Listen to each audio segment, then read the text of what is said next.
हल्द्वानी के रामलीला मैदान में रविवार को कांग्रेस पार्टी द्वारा जय हिंद सभा का आयोजन किया गया, जिसमें सेना के ऑपरेशन सिंदूर में दिखाए गए अदम्य साहस और शौर्य को नमन किया। इस सभा में कांग्रेसी दिग्गज नेता, कांग्रेस के प्रदेश अध्यक्ष करण माहरा, पूर्व मुख्यमंत्री हरीश रावत, नेता प्रतिपक्ष यशपाल आर्य, राष्ट्रीय महासचिव काजी निजामुद्दीन, रिटायर्ड सैन्य अधिकारी एवं कांग्रेस नेता रोहित चौधरी, हल्द्वानी विधायक सुमित हृदय समेत कुमाऊं और गढ़वाल क्षेत्र के कई विधायक एवं बड़ी संख्या में पूर्व सैनिकों और कांग्रेस कार्यकर्ता शामिल हुए। कार्यक्रम में वक्ताओं ने कहा कि ऑपरेशन सिंदूर के जरिए भारतीय सेना के जवानों और अधिकारियों ने जो वीरता दिखाई है वो गौरव का विषय है और इसी सम्मान में ये जय हिंद सभा आयोजित की गई। वक्ताओं ने भाजपा पर सेना के नाम पर राजनीति करने और चुनावी लाभ लेने का आरोप लगाया। उन्होंने कहा, जब जब देश पर संकट आया, भारतीय सेना ने दुश्मनों को करारा जवाब दिया है। कार्यक्रम में कांग्रेसी नेताओं ने केंद्र सरकार पर निशाना साधते हुए कहा कि अमेरिकी राष्ट्रपति द्वारा युद्ध विराम की घोषणा और विदेश मंत्री द्वारा भारत की कार्रवाई की पहले से जानकारी होने की बात चिंता का विषय है और जिसका जवाब सरकार को देना चाहिए। वहीं जय हिंद सभा में भारी संख्या में कांग्रेसी कार्यकर्ताओं की मौजूदगी देखने को मिली और इस कार्यक्रम से पार्टी कार्यकर्ताओं ने नए जोश और उत्साह का संचार हुआ। सेना देश के गौरवशाली जनता और भारत माता को समर्पित है ये जय हिंद सभा जो है, और देश के सभी कोनों में कांग्रेस इस तरीके की सभाएं कर रही हैं और हमने जब भी देश का प्रश्न आया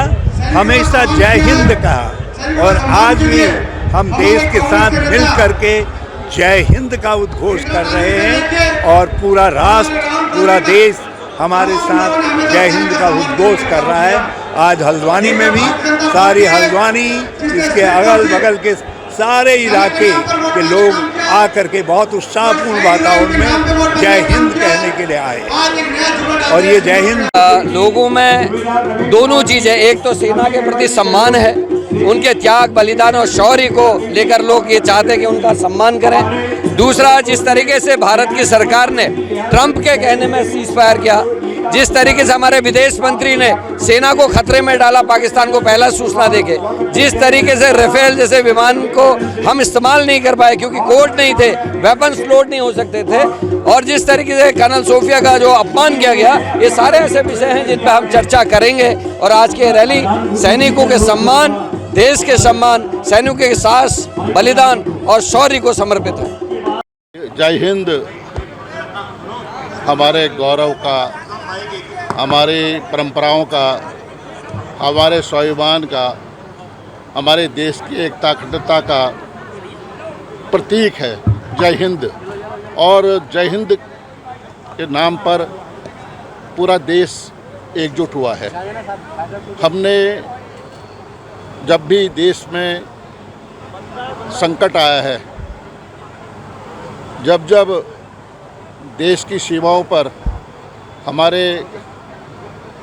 वीर जवानों ने कुर्बानियाँ दी हैं, साहस का परिचय दिया है और चट्टान की तरह अडिग रहे हैं और हमने जीत हासिल की है, तो इसलिए हम आज उनका सम्मान करने के लिए, उनको नमन करने के लिए आज इस गौरवशाली क्षणों में मुझे भी यहाँ पर आने का मौका मिला है, अवसर मिला है।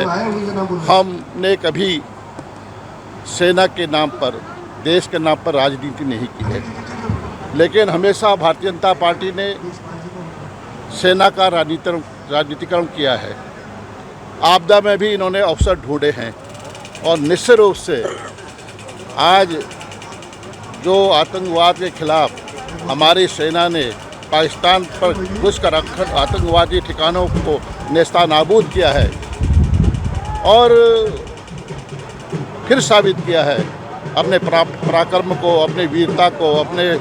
सैन्य पराक्रम को प्रूफ किया है हमारी सेना ने। इसलिए आज हम उनको यहाँ पर जय हिंद सभा के माध्यम से उनको नमन करने के लिए, उनको याद करने के लिए, उनको प्रणाम करने के लिए, उनका सम्मान देने के यहाँ पर मौजूद हैं। और मैं धन्यवाद देना चाहता हूँ अपने तमाम वीर जवानों को, यहाँ के पूर्व सैनिकों को, उनका अभिनंदन भी करना चाहता हूँ। अभिनंदन करना चाहता हूँ पूरे जनमानस का, हमारे कांग्रेस के नेताओं का, कांग्रेस के कार्यकर्ताओं का, जिन्होंने इस अवसर पर प्रतिभाग किया और हमें जीत की ओर हम आगे ले गए।